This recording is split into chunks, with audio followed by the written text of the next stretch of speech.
বিএনপির ভারপ্রাপ্ত চেয়ারম্যান তারেক রহমানের স্বদেশ প্রত্যাবর্তন গণতান্ত্রিক লড়াইয়ের ইতিবাচক প্রতিফলন। কেউ বলছেন তিনি দেশে ফেরায় রাজনৈতিক শূন্যতা পূরণ হবে।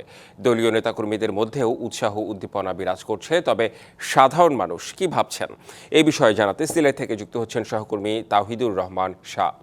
তাহিদুর, আপনার কাছে একটু জানতে চাই, আপনি যেখানে রয়েছেন সেখানকার সাধারণ মানুষ তারেক রহমানের স্বদেশ প্রত্যাবর্তন ফিরে আসাকে কিভাবে দেখছেন? বিএনপির রাজনীতিতে গুণগত কোনো পরিবর্তন আসবে কিনা, তাদের আসলে ব্যাখ্যা বিশ্লেষণ কি, তারা কি বলছেন? রিদওয়ান, তারেক রহমান কিন্তু গতকাল তার যে রাজস্বিক প্রত্যাবর্তন সেটি ঘটেছে এবং সেটি কিন্তু সিলেট হয়েই তিনি ঢাকায় পৌঁছেছেন। আপনি জানেন তিনি গত 16 ডিসেম্বর লন্ডনে একটি সভায় যখন 25 ডিসেম্বর ফিরবেন বলে জানিয়েছিলেন, তখন সেই ভাষণেও তিনি বলেছিলেন তিনি হাফ সিলেটি।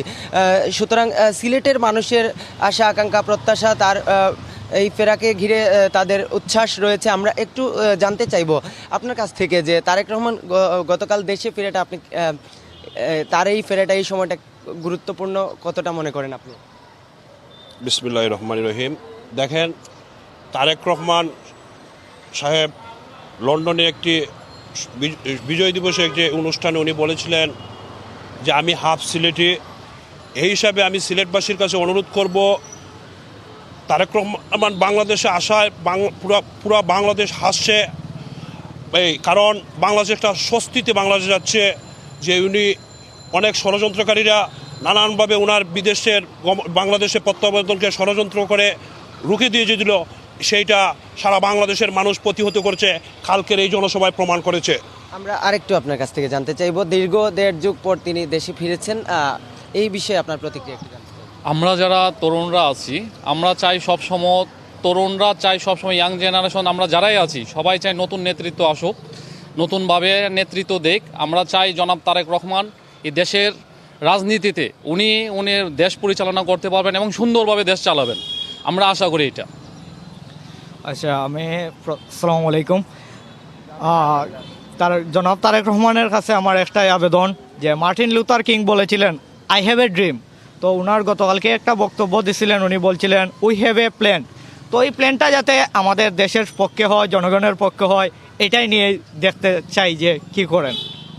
রিদওয়ান, নিশ্চয়ই শুনছিলেন সিলেটের মানুষজন, তারা কিন্তু অপেক্ষাকৃত যারা তরুণ রয়েছেন তারাও চাচ্ছেন গতকালকের যে ভাষণে তিনি বলেছিলেন সেই ভাষণের অনুযায়ী তিনি বাংলাদেশকে নিয়ে যে পরিকল্পনার কথা রয়েছে সেই পরিকল্পনা যাতে জনগণের তরে হয়। এবং পাশাপাশি আমরা আরও বিভিন্ন শ্রেণী পেশার মানুষের প্রতিক্রিয়া জানার চেষ্টা করেছিলাম।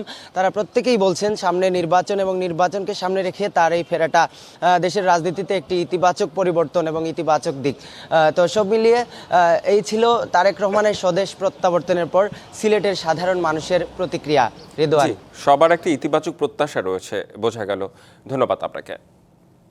বিএনপির ভারপ্রাপ্ত চেয়ারম্যান তারেক রহমানের স্বদেশ প্রত্যাবর্তন ঘিরে উচ্ছ্বসিত বগুড়ার নেতাকর্মীরা, আর তার আগমনে আশাবাদী সাধারণ মানুষও। আরও জানাতে সরাসরি যুক্ত হচ্ছেন সহকর্মী মোহন আখন্দ।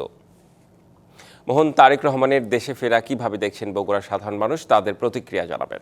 রেদওয়ান, আপনাকে ধন্যবাদ। আপনি জানেন যে বগুড়াকে বিএনপির ঘাঁটি বলা হয়।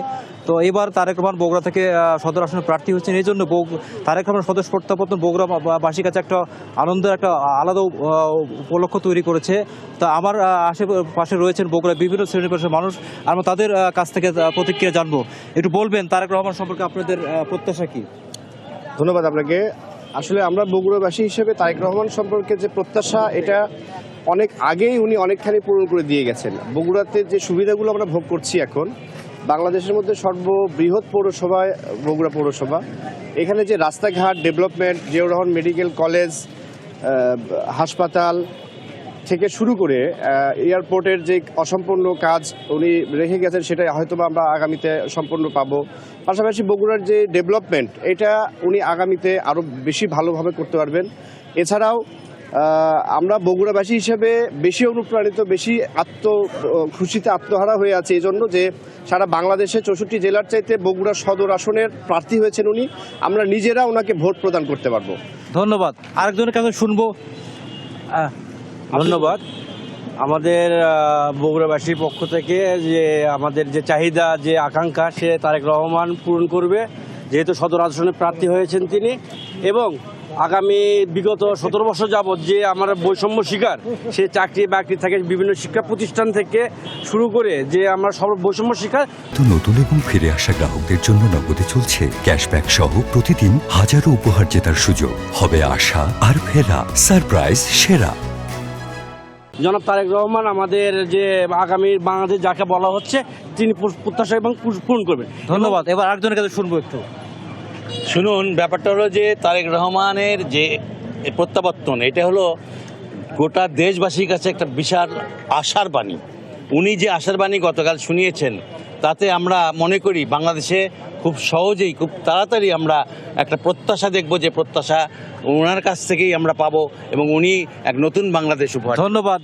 রিয়দান, আপনি শুনছিলেন বগুড়ার সর্বস্তরের মানুষ কিন্তু আনন্দিত। বগুড়া যেহেতু বগুড়া সদর থেকে তারেক রহমান প্রার্থী হয়েছেন, তারা চাচ্ছেন খুব দ্রুত তারেক রহমান বগুড়া আসবেন এবং নির্বাচনী প্রচারণায় অংশ নেবেন। রেদওয়ান। জি, আপনাকে অনেক ধন্যবাদ মোহন আকন্দ।